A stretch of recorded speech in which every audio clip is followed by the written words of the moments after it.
Hi, this is Nima, and this is the common print run analysis for Ikoria. It was hard to find the packs for these. It's if you're watching from the future, this is pandemic times, and not a lot of people are opening up packs actually.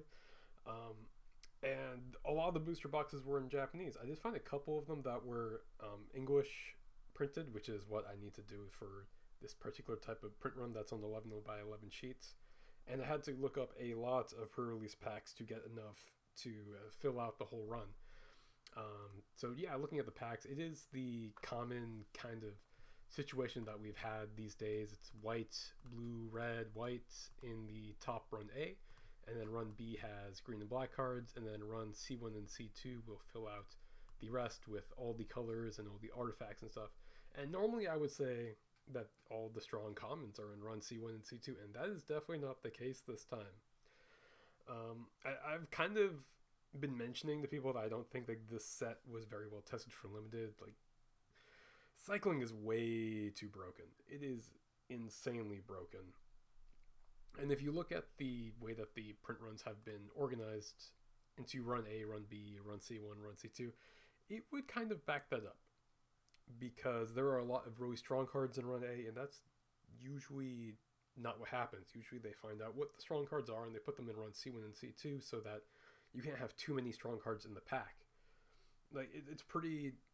It's not impossible to get like Snare Tactician in run A, Ram Through in B, and then two strong commons in run C2. And that is a lot of strong cards in one pack, and that kind of messes up Sealed. It messes up signaling because you'll get rammed through at pick 7 or something, and that's not really good in general. Yeah, so like looking at run A, like Snare Tactician is in run A. That shouldn't be here.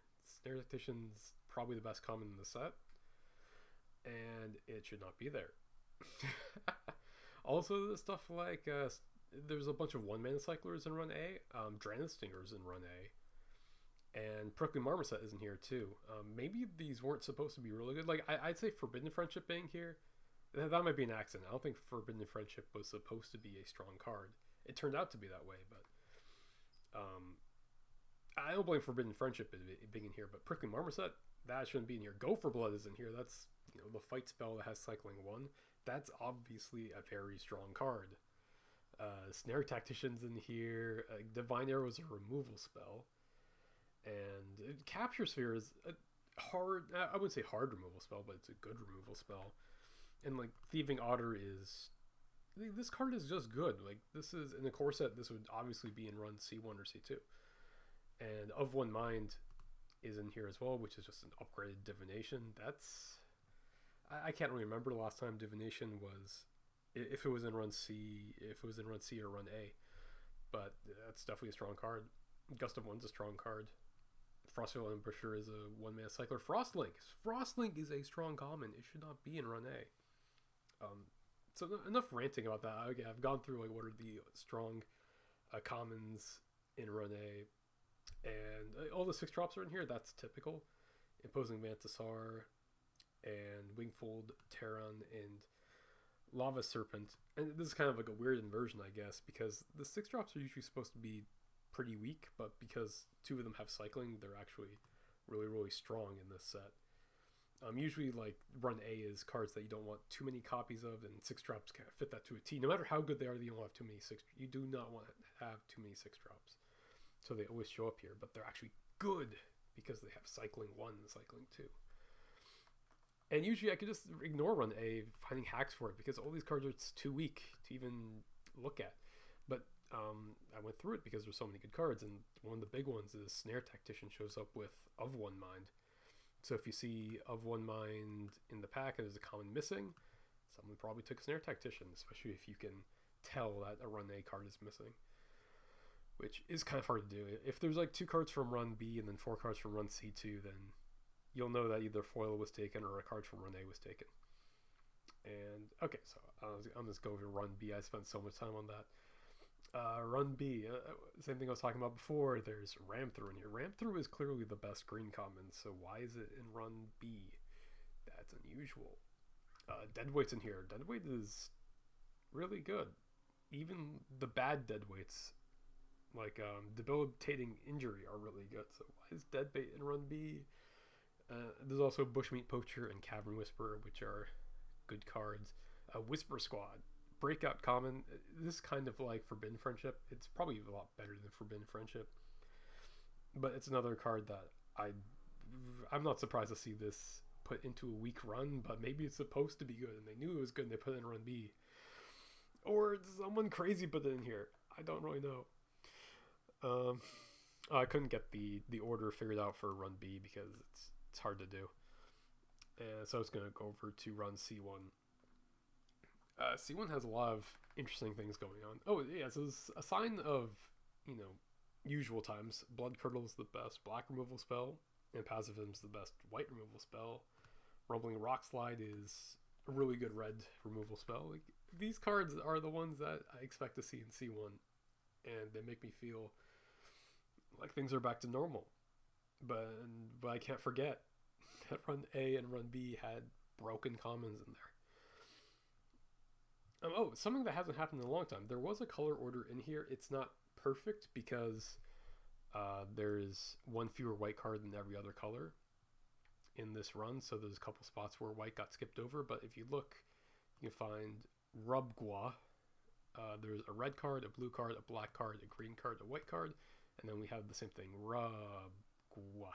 And Spring Draw Trap takes the place of a white common. A Spring Draw Trap is the short printed card in the set. So that makes sense. It would take the place of a white common when it got inserted into here. And the other spot where it kind of got messed up was right over here. They skip a white card. There's nothing standing in for it.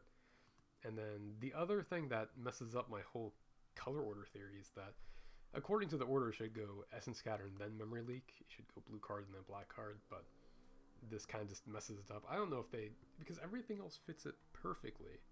They just throw it in here to make me upset. or I maybe just transcribed it wrong. Now I kind of want to go back and check on it. Okay, so the hacks that we did find in here are that Pacifism shows up with Blister Split. I'm not going to say that again. The Gremlin. Pacifism shows up with the Gremlin both times. Plummet shows up with Drannith Healer. Spring Draw Trap shows up with Rumbling Rock Slide. That's kind of like a goofy one. Because it's a short printed card, you have to make sure that it's a C1 run and not a C2 run, because it does also show up in C2. So check and make sure it's the run C1. Look for a Rumbling Rock Slide, and if it's missing, someone took it. And then Unexpected Fang shows up with Essence Symbiote, which I put in here just because Essence Symbiote's supposed to be the strongest green card in this run, even though it's clearly worse than Ram Through. I don't know what's going on with that. And I guess maybe someone can make an argument that Greater Sandworm is better. But I still like Essence Symbiote at this point, 2 weeks into the release. Oh yeah, I should say the strong cards. I forgot to say Essence Scatter. I said Pacifism, I said Blood Curdle, and I forgot to mention Essence Scatter. Best blue common in the set. It's in run C1. Rumbling Rock Slide is in here. And then Essence Symbiote, I guess, is a stand-in for the best green common, but I think that might be debatable. And I guess, like, not something that's exploitable, but it is nice that there's a color order, because it is unlikely for there to be 2 strong black cards or 2 strong white cards in run C1. I would say that normally that'd be great, but you can get Snare Tactician in the pack and then get a Drannith Healer, which is, oh my god, that's like the worst possible scenario. You take one of these cards and then someone thinks that white is open because you pass them a Snare Tactician or a Drannith Healer. If they had done things correctly and put all the strong cards in run C1, it would be better. So usually I give them credit for this, but in this case, no. And going on to C2.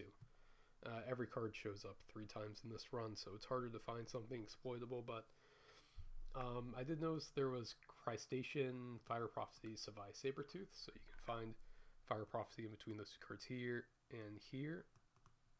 And I don't think this should come together any other time. So if you see those 2 cards together, you should be looking for a Fire Prophecy.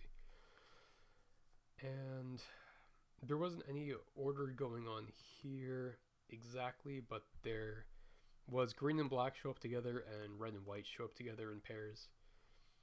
I don't think that's exploitable at all. I just thought it was interesting. I guess I should just go through like what's strong and run C2 as well. I think Volbekeat's supposed to be strong, but it's hard to get a white mutate deck going. But Dreamtail Harriman's really good. Boot Nipper, I thought that this might have been like an underrated. This was like my pick for this card's gonna be so underrated because it's so good. And no, it's not underrated. It's supposed to be good. People recognize it's good, and it shows up as a good card. Fire of Prophecy is in here, and then I think Migratory Greathorn is supposed to be a strong green card. I thought Mosscoat might have been the strong card because it was the first card they revealed as a common in the set. And usually that is a really good card, but I think Mosscoat Goriak is just a meh card. Greathorn, though, really good. And then Farfinder is in here as well, although I think it's supposed to be good, but it turns out just to be, I'm not going to say bad. It's a good card. It's not as great as Skittering Surveyor, which I'm not the first person to say that. I think that's pretty much all I wanted to say about the print run. And hope you guys enjoy drafting the set if you can find a way to put it together. I hope I am too, because I still haven't actually touched these cards in real life, which makes me kind of sad. But I hope to get it, and then I can tell people what they took out of the pack afterwards. Alright, thanks for listening.